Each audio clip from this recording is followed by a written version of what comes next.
जब अल्लाह की मोहब्बत की बात आती है तो हम फ़ौरन सोचने लगते हैं कि हमारे पास खाने को कितना है, पहनने को कितना है, हमारे पास कितनी गाड़ियाँ हैं, कितना पैसा है, हमारे पास कितनी बड़ी जॉब है, हमारे कितने अच्छे मार्क्स आते हैं।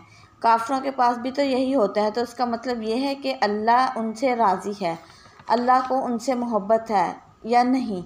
दुनिया की चीज़ों से अल्लाह की मोहब्बत की नाप तोल तो नहीं हो सकती, और ना ही अमीरी गरीबी से पता चलता है कि अल्लाह किससे मोहब्बत करता है और किससे नहीं। अल्लाह की मोहब्बत की निशानियाँ तो ये हैं। नंबर 1, जब अल्लाह आपको गुनाहों से दूर कर दे, यानी आपके पास गुनाह करने का मौका भी हो लेकिन फिर भी आपका दिल उस गुनाह करने पर राज़ी ना हो।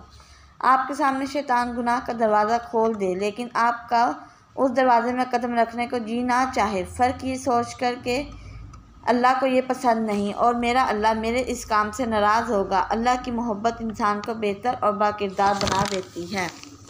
नंबर 2, जब आप गलत रास्ते पे चल रहे हों और आपको उस रास्ते से नुकसान हो जाए। उस दुनिया में कितने ऐसे लोग हैं जो रोज़ाना दिन में 24 घंटे गलत काम करते हैं और उस काम से उन्हें मुसलसल फ़ायदा भी मिल रहा होता है, और उस फ़ायदे को देखकर वो लोग अल्लाह से दूर हो जाते हैं। हालांकि हराम काम में मुनाफा सिर्फ आजमाइश होती है, लेकिन अल्लाह को जिनसे मोहब्बत होती है अल्लाह उन्हें कभी हराम रास्ते पर पड़ने नहीं देता।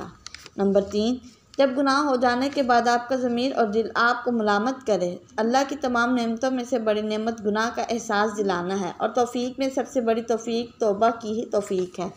गुनाह हम सब से हो जाते हैं लेकिन हम सब तौबा नहीं करते, तो ये सिर्फ़ वही करते हैं जिनके दिल और ज़मीर ज़िंदा होते हैं और अल्लाह से लोगों से मोहब्बत करता है जो उसके रहम पर यकीन रखते हैं। नंबर 4, जब अल्लाह आपको नेकी की तौफ़ीक दे। हर इंसान को नेकी की तौफ़ीक नहीं मिलती। नेकी की तौफ़ीक सिर्फ़ उन लोगों को मिलती है जिन्हें अल्लाह ताला सज़ा नहीं देना चाहता, जिन्हें अल्लाह ताला जन्नत के लोगों में देखना चाहता है। इसलिए उन लोगों के लिए नेकी का रास्ता आसान बना देता है। जो अल्लाह की राह में कोशिश करते हैं उन्हें अल्लाह नेकियों की चांस ज़रूर देता है, और कैसे देता है तो ये आप सोच भी नहीं सकते।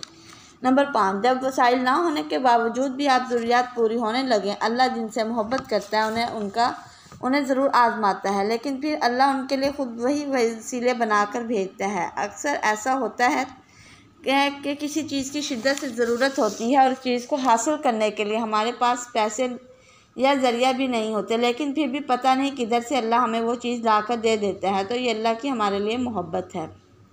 नंबर 6, जब आप नेकी दिखावे के लिए नहीं करते। दिखावा तो बहुत से लोग करते हैं, लेकिन वो लोग बहुत कम होते हैं जो बगैर किसी गर्ज़ के अल्लाह की राह में अपनी जान, अपना वक्त और अपना माल और दौलत वक्फ़ करते हैं। जब अब अल्लाह आपसे मोहब्बत करने लगता है तो आपको दुनिया से बेगर्ज़ कर देता है। फिर आप जो भी काम करते हैं अल्लाह के लिए करते हैं और दुनिया से छुप कर करते हैं। नंबर 7, जब आप शुक्र करते हैं। अल्लाह की मोहब्बत की सबसे बड़ी निशानी इंसान का शुक्र है। जब इंसान ये बात समझने लग जाता है कि उसके पास जो कुछ भी है वो सब अल्लाह का दिया हुआ है और उसमें इंसान का खुद का कोई कमाल नहीं, उसकी जितनी भी कामयाबियां हैं और जितनी भी ऊंचाइयां हैं वो सिर्फ़ और सिर्फ अल्लाह की तरफ से हैं, और जान लें कि अल्लाह उस इंसान से मोहब्बत करता है। शुक्र करने से हमेशा मोहब्बत बढ़ती है। नंबर 8, जब आप में आजी पैदा हो जाए। अल्लाह को जिससे मोहब्बत होती है वो इंसान अल्लाह की मखलूक के साथ खुद ब खुद आजिज़ हो जाता है। जब आप दूसरे इंसानों को इंसान समझते हैं और उन्हें अपने बराबर समझते हैं तो आपका रवैया खुद ब खुद दुरुस्त हो जाता है। अल्लाह को अपने उस बंदे के साथ बहुत मोहब्बत है जो उसके बंदों के साथ अच्छा हो। नंबर 9, जब आप बाकायदगी से नमाज़ पढ़ने लगते हैं। जब आपको नमाज़ों में मज़ा आने लगता है और सुकून मिलने लगता है, और फिर उस मज़े और सुकून को बार बार जीने के लिए, महसूस करने के लिए आप शौक़ के साथ जाए नमाज तक आ जाते हैं, तो जान लें कि अल्लाह आपसे मोहब्बत करता है और जान लें कि वो आपसे मिलकर बहुत खुश होता है। नंबर 10, जब कुरान पाक पढ़ते हुए आपके रोंगटे खड़े हों। जब कुरान पढ़ते हुए आपको ये महसूस हो कि आपका रब आपसे बात कर रहा है।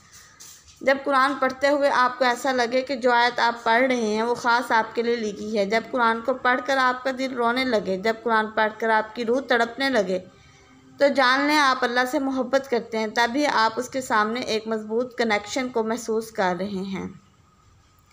नंबर 11, जब आपकी आंखें अल्लाह के खौफ से भीग जाएं। जब भी आप अल्लाह ताला की बनाई हुई चीज़ों को देखें, जब भी आप अल्लाह का नाम अपने कामों से सुनें, जब भी आप अपने माजी की कोताहियों को याद करें, जब भी आप अपनी नेमतों को महसूस करें, जब भी आप अल्लाह को याद करें तो आपकी आंखें भीग जाएं, तो जान लें कि अल्लाह आपसे मोहब्बत करता है। नंबर 12, जब आप सब्र को होंठों से सी लें, जब आप पर गम का पहाड़ टूट पड़े लेकिन आप ज़ुबान से कोई ऐसा अल्फाज ना निकालें जो अल्लाह को आपसे खफा कर दे, तो आपका ऐसा करना सबसे बड़ी निशानी है कि अल्लाह आपसे बेहद प्यार करता है, क्योंकि सब्र देने वाला वही है और वह सब्र करने वालों से बहुत प्यार करता है। अगर उन तमाम खूबियों में से कोई खूबी भी आप में मौजूद है तो जान लें कि ये अल्लाह की आपसे मोहब्बत की दलील है।